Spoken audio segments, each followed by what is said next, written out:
The gala lights were blinding. Crystals sparkled above linen tables, laughter carried across the hall, and I sat there in a borrowed suit that smelled faintly of mothballs. When she took the stage, I watched her with quiet pride. My wife, doctor now, accepting an award for excellence. Years of exhaustion, missed dinners, secondhand clothes, all carved into that moment. Then she spoke. "And this is my distant relative," she said, her hand grazing my shoulder, voice sweet with false charity. "He's fallen on hard times, but we're doing what we can to help." A chuckle from the audience, polite nods. I sat frozen. The applause swallowed me whole. I left before dessert, moving fast through the marble lobby. That's when the dean caught me. His grip was firm, eyes sharp with confusion.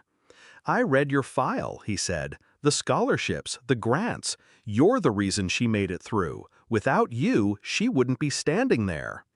The words cut deeper than her lie, because now I knew it wasn't a slip of the tongue. It was a decision.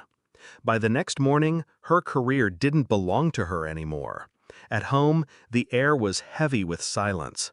She slipped off her heels, humming as if nothing had happened. "You left early," she said casually. I studied her. The woman who once wept over ramen noodles in our apartment now wore a dress worth more than my car. Her hands moved with the grace of someone rehearsed, someone practiced at being watched. I wanted to ask why. Why erase me? Why carve me out of her story like rot from fruit? Instead, I said nothing. But denial doesn't hold forever. The gala wasn't a mistake. It was a performance. She'd rewritten her life, and I was no longer her husband. I was dead weight. She spoke to me less, worked late more, and every morning another inch of distance grew between us. Betrayal doesn't always come with lipstick on a collar. Sometimes it comes with a smile too bright, an introduction too clean. I realized then she had been preparing for this. I didn't confront her. Confrontation is messy. I learned long ago that silence gathers more truth than shouting ever will. So I watched. Her phone left on the counter, screen lighting up with late-night messages. Her schedule shifted in ways that didn't align with hospital rotations. And the lies, subtle, careful, stacked one atop another. I dug deeper.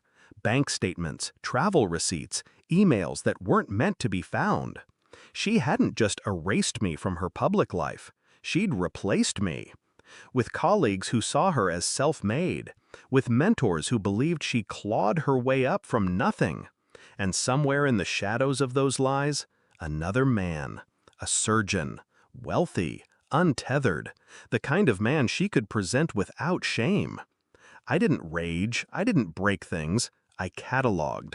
Piece by piece, I built the story she thought she'd buried. Every sacrifice, every bill I paid, every night I came home too tired to stand but still cooked dinner so she could study.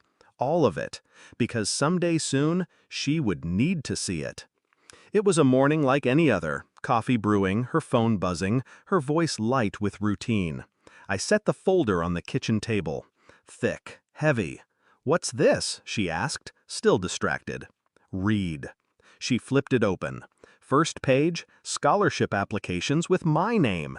Next, bank transfers, tuition payments, receipts for textbooks, exam fees. Each document marked, dated, undeniable. Her smile faltered. Then the emails, the ones between her and the surgeon, their plans, their whispered promises written in sterile hospital language. She froze. Her eyes rose to meet mine, wide, desperate. "This isn't—" "Don't," I said quietly. The silence stretched. She searched for anger, for shouting, for something she could fight against. All she found was stillness. And stillness is heavier than rage. I slid the final page across the table. A letter. My resignation from the 3 jobs I'd held. Dated the week she began medical school. Signed in my hand. She looked at it like it was a weapon. Maybe it was. Her lips trembled. "You can't—" I already did, I said, my voice flat, final. I leaned closer, lowering it to a whisper. The dean knows. The board will know. Everyone you tried to impress will know the truth. Your career doesn't rest on your brilliance. It rests on me, and I've just pulled it out from under you. Her breath caught, like she'd been struck. I stood, left the folder there, bleeding with evidence. Her world didn't need me anymore, but it wouldn't survive without me either. I walked outside into the morning sun.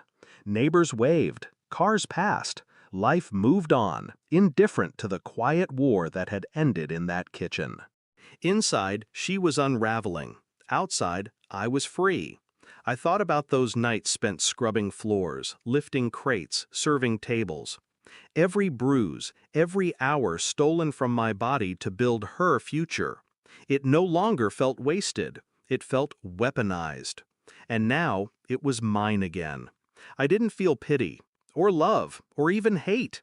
Only clarity. I had given her everything, and taken it back with one silent move. She would never recover, and I would never look back.